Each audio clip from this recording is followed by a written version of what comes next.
নমস্কাৰ ষ্টুডেণ্ট, তোমালোকক সকলোকে আসাম জ্ঞান কে মই ইউটিউব চেনেললৈ পুনৰবাৰ স্বাগতম জনাইছোঁ। আজি আমি আলোচনা কৰিব গৈ আছোঁ তোমালোকৰ ফাৰ্ষ্ট ফ্লাইটৰ ইংলিছ যিটো নেকি পইণ্ট আছে আমাৰ ডাষ্ট অফ স্নো, তাৰ সম্পূৰ্ণ MCQ আৰু তাৰপিছত এক্সট্ৰেক্ট কুৱেশ্যন এনচাৰ। ঠিক আছে, তোমালোকক সম্পূৰ্ণৰূপে আনিছোঁ। তোমালোকে আজিৰ ভিডিঅ'টো শেষলৈ চাবলৈ চেষ্টা কৰিবা। বহুত ইম্পৰ্টেণ্ট টপিক লৈ আহিছোঁ। আৰু যদি তোমালোকে চেনেলটোত নতুনকৈ ভিজিট কৰিছা তেতিয়াহ'লে চেনেলটো ছাবস্ক্ৰাইব কৰিবলৈ নাপাহৰিব আৰু ভিডিঅ'টো তোমালোকৰ বন্ধুসকললৈ শ্বেয়াৰ কৰিবলৈ নাপাহৰিব। ঠিক আছে, আমি আজি আলোচনা কৰিম ডাষ্ট অফ স্নো, য'ত নেকি কবিৰ নাম আছিলে আমেৰিকান কবি ৰবাৰ্ট ফ্ৰষ্ট। ঠিক আছে, ব'লা আজি আমি ক্লাছটো আৰম্ভ কৰোঁ। আজিৰ আমাৰ প্ৰথম কুৱেশ্যনত দিয়া আছে, what is the name of the poet of dust of snow. আমাৰ ডাষ্ট অফ স্নো কবিতাটোৰ লেখকজনৰ নাম, কবিজনৰ নাম লিখিব লাগে। অপশ্যন এ দিয়া আছে চিলভিয়া প্লেথ, বি দিয়া আছে WB ইয়েটছ, অপশ্যন চি দিয়া আছে ৰবাৰ্ট ফ্ৰষ্ট, অপশ্যন ডি দিয়া আছে ৰবাৰ্ট বাৰ্নছ। তোমালোকে কনফিউজ নহ'বা ৰবাৰ্ট ফ্ৰষ্ট আৰু ৰবাৰ্ট বাৰ্নছত। আমাৰ শুদ্ধ উত্তৰ হ'ব option number C, Robert Frost. ঠিক আছে, আমাৰ কুৱেশ্যন নম্বৰ 2 দিয়া আছে, how did the dust of snow affect the poet. মানে ডাষ্ট অফ স্নোটোৱে ডাষ্ট অফ স্নো মানে হৈছে যিটো নেকি বৰফৰ সৰু সৰু বৰষুণৰ দৰে যিটো নেকি পৰি থাকে। তোমালোকে দেখিছাই চাগে মুভিত, যেতিয়া নেকি বৰফৰ তলিত সৰু সৰু ধূলিকণাৰ নিচিনা পৰি থাকে নহয়, সেইটো কোৱা হৈছে ডাষ্ট অফ স্নো। মানে ডাষ্ট অফ স্নোটোৱে কবিৰ কেনেদৰে প্ৰভাৱ পেলাইছে, কবিক কিদৰে প্ৰভাৱ পেলাইছে বুলি সুধিছে। ঠিক আছে, কবিয়ে যেতিয়া নেকি ৰাস্তাৰ কাষেৰে গৈ আছিলে তেতিয়া ইয়াৰ মুডটো কেনেকুৱা আছিলে সেইটো সুধিবলৈ ইয়াত চেষ্টা কৰিছিলে। ঠিক আছে, তাৰপিছত যেতিয়া নেকি ডাষ্ট অফ স্নোটোৱে পৰিলে তেতিয়া কি হৈছিলে সেইটোৱে ইয়াত কথাটো সুধিছে। অপশ্যন এ দিয়া আছে it made him energetic, it change his mood, option C it made him superior, option D none of the above. আমাৰ শুদ্ধ উত্তৰ হ'ব option number B, it change his mood. ঠিক আছে, ইয়াৰ মুডটো অলৰেডি চেঞ্জ কৰি দিছিলে যেতিয়া নেকি ডাষ্ট অফ স্নোটো ইয়াৰ গাত পৰিছিলে। সি আগত বহুত যেতিয়া নেকি ৰাস্তাৰ কাষেৰে গৈ আছিলে সি বহুত কি হৈ আছিলে, দুখত আছিলে, হয়নে? আমাৰ শুদ্ধ উত্তৰ হ'ব option number B.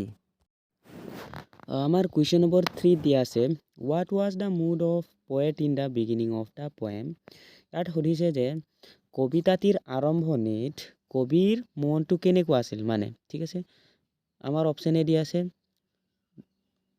Sad mood, B happy mood, C confuse mood, D none of the above. মই আগতে কৈছিলোঁ যে কবিতাটিৰ যেতিয়া নেকি আৰম্ভণি ৰাস্তাৰ কাষেৰে গৈ আছিলে তেতিয়া ইয়াৰ মুডটো কি আছিলে, স্যাড মুড, দুখত আছিলে, হয়নে?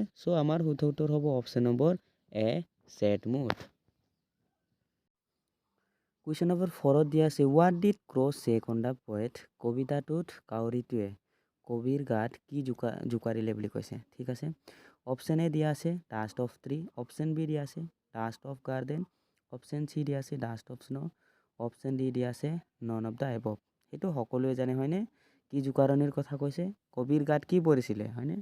ডাষ্ট অফ স্নো, হয় নাই? আমাৰ শুদ্ধ উত্তৰ হ'ব option number C, dust of snow. আমাৰ কুৱেশ্যন নম্বৰ 5 দিয়া আছে, the ক্ৰ' and hemlock tree symbolise. কাউৰী আৰু হেমলক ট্ৰী, হেমলক ট্ৰী মানে কি আছিলে, এটা বিষাক্ত গছজোপা, হয়নে? পয়জনাছ ট্ৰী বুলি যে কয়, হয়নে? সেইটো কি বুজাইছে বুলি কোৱা হৈছে। Option A sorrow, B happiness, C celebration, D death. আমি যে ক'ৰবাত মেকুৰী বা কিবা এটা কাউৰী দেখিলে যে কি বুলি কয়, সেইটো অশুভ দিন বুলি মনা যায়। ঠিক আছে, সেইটোৰ কথা ইয়াত কোৱা হৈছে। সেইটো কি হ'ব আমাৰ option A sorrow, B happiness, C celebration, D death. আমাৰ শুদ্ধ উত্তৰ হ'ব অপশ্যন নম্বৰ এ, চ'ৰ মানে হৈছে বেজাৰ লাগি থকা, হিন্দীত যে কোৱা হয় পৰেচান। ঠিক আছে, আমাৰ শুদ্ধ উত্তৰ হৈ গৈছে অপশ্যন এ। কুৱেশ্যন নম্বৰ 6 দিয়া আছে, what does dust of snow represents. হয়নে? ডাষ্ট অফ স্নো কি ৰিপ্ৰেজেণ্টছ কৰিছে বুলি সুধিছে। অপশ্যন এ দিয়া আছে healing power of nature, B particles of snow, C cool weather, option D none of the above. আমাৰ শুদ্ধ উত্তৰ হ'ব option number A, healing power of nature. Healing power of nature মানে কি, প্ৰকৃতিৰ নিৰাময় শক্তি। অ'কে, কুৱেশ্যন নম্বৰ 7 দিয়া আছে আমাৰ, name the poetic device line has given my heart. Poetic device line কবিতাটোত যে এটা লাইন আছিলে হেজ গিভেন মাই হাৰ্ট, সেইটোৱে কি বুজাইছে সেইটোৰ কথা সোধা হৈছে ইয়াত। অপশ্যন এ দি আছে এলিটাৰেশ্যন, বি দি আছে মেটাফৰ, চি দি আছে অক্সিমৰন, ডি দি আছে নন অফ দ্য এবভ। আমাৰ শুদ্ধ উত্তৰ হ'ব option number A alliteration. What uplifted his mood, কিহৰ বাবে তেওঁৰ মনটো আপলিফটেড মানে হৈছে উত্থাপিত, ঠিক আছে, উত্থাপিত হৈছিলে বুলি কৈছে। অপশ্যন এ দি আছে falling of snow' on his shoulder, the crow', option C hemlock tree, none of the above. কি আছিলে আমাৰ শুদ্ধ উত্তৰটো হ'ব option number A falling of snow' on his shoulder. তেওঁৰ কান্ধত কি পৰিছিলে, স্ন' কৰিছিলে, হয়নে? সেইটোৰে কথা কোৱা হৈছে। কুৱেশ্যন নম্বৰ 9 দিয়া আছে why does the poet call it dust of snow'. কবিতাটোত কিয় ডাষ্ট অফ স্ন' বুলি কোৱা হৈছে? অপশ্যন এ দি আছে snow' particles were too tiny, option B they came over him like dust, option C they fall like dust, option D none of the above. আমাৰ শুদ্ধ উত্তৰ হ'ব option number A snow' particles were too tiny. Snow' পাৰ্টিকলছবিলাক কি আছিলে, বহুত সৰু সৰু মিহি মিহি আছিলে, হয়নে? ঠিক আছে। কুৱেশ্যন নম্বৰ 10 দিয়া আছে what are the two negative creatures that Frost used as carriers of positivity. Robert ফ্ৰষ্টে যিটো নেকি আমি যিটো ভাবোঁ নেগেটিভ বুলি আমি অশুভ বুলি মানো, হয়নে? সেইটো কবি ফ্ৰষ্টে কোন দুটা মানে পজিটিভিটি হিচাপে লৈছে, ঠিক আছে। আমাৰ অপশ্যন এ দি আছে snow' dust, B hemlock tree and snow', C snow' crow', option D hemlock tree crow'. কি আছিলে আমাৰ শুদ্ধ উত্তৰটো হ'ব option number D hemlock tree আৰু ক্ৰ', হয়নে? যাক নেকি পজিটিভিটি হিচাপে আমাৰ কবি ফ্ৰষ্টে লৈছিলে। অ'কে। কুৱেশ্যন নম্বৰ 11 দি আছে which bird is mentioned in the poem. কবিতাটোত কোনটো চৰাইৰ কথা কোৱা হৈছে? Option A pigeon, B crow', C dove, D peacock. আমি সকলোৱে শুদ্ধ উত্তৰটো জানো, হয়নে? Option B is the correct answer, ঠিক আছে। কুৱেশ্যন নম্বৰ 12 আছে was the poet happy in the beginning of the poem. কবিতাটিৰ আৰম্ভণিত কবিজন হেপী আছিলেনে সেইটো কথা সুধিছে, ঠিক আছে। সেইটো হ'ব য়েছ অৰ ন'। আমাৰ শুদ্ধ উত্তৰ হ'ব অপশ্যন নম্বৰ ন', হয়নে? হেপী নাছিলে। কুৱেশ্যন নম্বৰ 13 দিয়া আছে what was saved for the poet. কবিৰ বাবে কি ছেভ হোৱাৰ কথা কোৱা হৈছে ইয়াত? Option A crow', B some part of the day, option C tree, option D snow'. চোৱা ইয়াত কি কোৱা হৈছে, যেতিয়া নেকি কবিয়ে ৰাস্তাৰ কাষেৰে গৈ আছিলে তেতিয়া কাউৰীটোৱে কি কৰিছিলে, হয়নে? ইয়াত তেতিয়া মুডটো বহুত মানে বেজাৰ লাগি আছিলে, হয়নে? যেতিয়া নেকি কাউৰীয়ে উৰি যোৱাৰ পিছত তাৰ গাত স্ন' পৰিছিলে, হয়নে? তেতিয়া ইয়াৰ মুডটো কি হৈ গৈছিলে, চেঞ্জ হৈ গৈছিলে। চেঞ্জ হোৱাৰ পিছত যেতিয়া নেকি বেজাৰ আছিলে সি মুডটো হেপী হৈ গৈছিলে। ইয়াৰে কথা কোৱা হৈছে, কি কৈছিলে, এটা পাৰ্ট হেপী আছিলে আৰু এটা পাৰ্ট ছেড আছিলে, হয়নে? চ' আমাৰ শুদ্ধ উত্তৰ হ'ব option number B some part of the day. Question number 14 দিয়া আছে the poet says of a day I had rued, what is the meaning of rued. ইয়াত ৰুডৰ মিনিংটো কি বুলি সুধিছে? অপশ্যন এ দি আছে ruined, B held in regret, C ruled, D conquered. আমাৰ শুদ্ধ উত্তৰ হ'ব option number B held in regret, ঠিক আছে। চিননিম হিচাপে আহিব পাৰে, সেইটো তোমালোকে মনত ৰাখিবা। অ'কে। সেইটোৱে আমাৰ লাষ্ট MCQ আছিলে আৰু আমি আলোচনা কৰিম এতিয়া এক্সট্ৰেক্ট কুৱেশ্যন, যিটো নেকি ষ্টেণ্ডাৰ্ড হিচাপে দিয়ে, ঠিক আছে।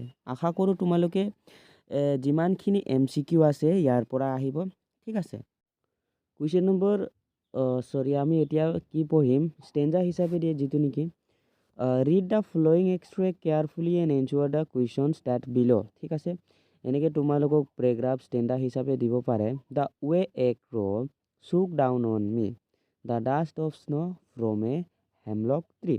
সেইটো পেৰেগ্ৰাফৰ ওপৰত লৈ তোমালোকক কুৱেশ্যন দিব, ঠিক আছে। চ' সেই কুৱেশ্যনবোৰ আমি এতিয়া আলোচনা কৰিম। অ'কে। কুৱেশ্যন নম্বৰ 8 দিয়া আছে what did the crow' do the hemlock tree. কাউৰীটোৱে হেমলক ট্ৰীটো কি কৰিছিলে বুলি সুধিছে। এনচাৰত দিয়া আছে দ্য ক্ৰ' চুক দ্য হেমলক ট্ৰী, ঠিক আছে।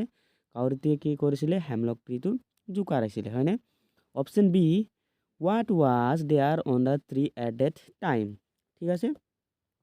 আমাৰ এনচাৰত দিয়া আছে there was snow' in the 3 day time তেতিয়া যিটো নেকি জোকাৰিছিলে তেতিয়া কি আছিলে গছৰ ওপৰত কি আছিলে স্নো পৰি আছিলে হয়নে সেইটো জোকাৰি দিয়াৰ ফলত কি হৈছিলে পৰি গৈছিলে তলত গিৰি গৈছিলে হয়নে option C where do you think was the poet then সেইটোৰ সময়ত পয়েটে ক'ত আছিলে গছৰ তলত আছিলে হয়নে then the poet was under a tree ঠিক আছে গছৰ তলত থকাৰ কাৰণে কি কৈছিলে স্ন'টো যেতিয়া নেকি কাউৰটি উৰি গৈছিলে হয়নে উৰি দিয়াৰ পিছত কি কৰিছিলে স্ন'বোৰ কাৰ গাত পৰিছিলে পয়েটৰ গাত পৰিছিলে সেইটোৱে ইয়াত কোৱা হৈছে name the poem and the poet কবিতাটোৰ নাম আৰু কবিজনৰ নাম সুধিছে না the name of the poem is dust of snow' and the poet is Robert Frost okay তোমালোকক ষ্টেঞ্জা হিচাপে দিব তাৰপিছত সেইটোৰ ওপৰতে কুৱেশ্যন তোমালোকক সুধিব পাৰে অ'কে সেইবিলাকে আহিব আৰু বেলেগ একো নাহে এক্সামত অ'কে আমি নেক্সট ষ্টেঞ্জা চাম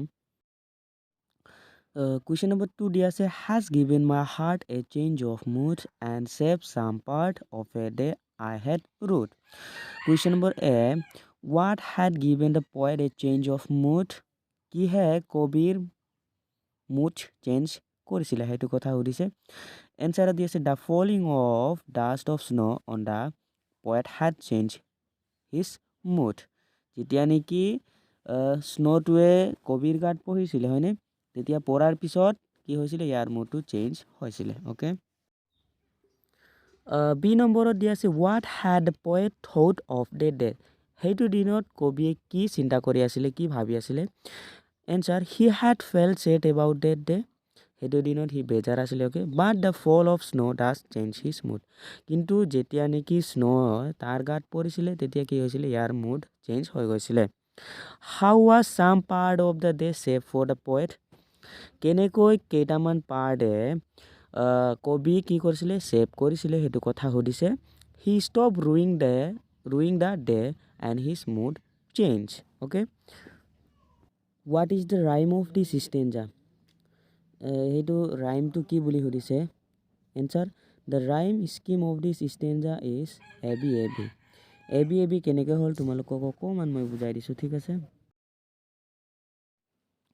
ইয়াত দিয়া আছে হেজ গিভেন মাই হাৰ্ট হয়নে তাৰপিছত ছেকেণ্ডত কি আছে মুড তাৰপিছত আকৌ থাৰ্ড পইণ্টত পাৰ্ট হয়নে হাৰ্ট পাৰ্ট অ'কে তাৰপিছত আকৌ এ চেঞ্জ অফ মুড তাৰপিছত of a day I had rued গতিকে mood and rued heart part mood rued গতিকে ইয়াত এ বি ৰাইম বহিছে ঠিক আছে চ' সেয়াই আমাৰ লাষ্ট কুৱেশ্যন আছিলে আৰু তোমালোকক যিমানখিনি পাঠভিত্তিক প্ৰশ্ন উত্তৰ আছে সেইটো বেলেগকৈ দিম আৰু বাকী কেইটামান শ্বৰ্ট 1 নম্বৰীয়া বা 2 নম্বৰীয়া কুৱেশ্যন এনচাৰ দিম সেইটো তোমালোকৰ বহুত ইম্পৰ্টেণ্ট হয় চ' সেইটো দুটা মই একেলগে বেলেগকৈ তোমালোকক দি দিম যদি আজিৰ ভিডিঅ'টো তোমালোকক ভাল লাগিছে ভিডিঅ'টো লাইক কৰি দিবা ঠিক আছে আশা কৰোঁ তোমালোকক ভিডিঅ'টো ভাল লাগিছে আৰু তোমালোকে যদি নতুনকৈ চেনেলটোত ভিজিট কৰিছা তেতিয়াহ'লে চেনেলটো ছাবস্ক্ৰাইব কৰি নটিফিকেশ্যন বেলটো প্ৰেছ কৰি ৰাখি দিবা আৰু যদি ভিডিঅ'টো ভাল লাগিছে লাইক কৰি দিবা আৰু তোমালোকৰ লগৰবোৰলৈ শ্বেয়াৰ কৰিবলৈ নাপাহৰিবা ঠিক আছে তোমালোকক আৰু লগ পাম নেক্সট ভিডিঅ'ত চ' আজিলৈ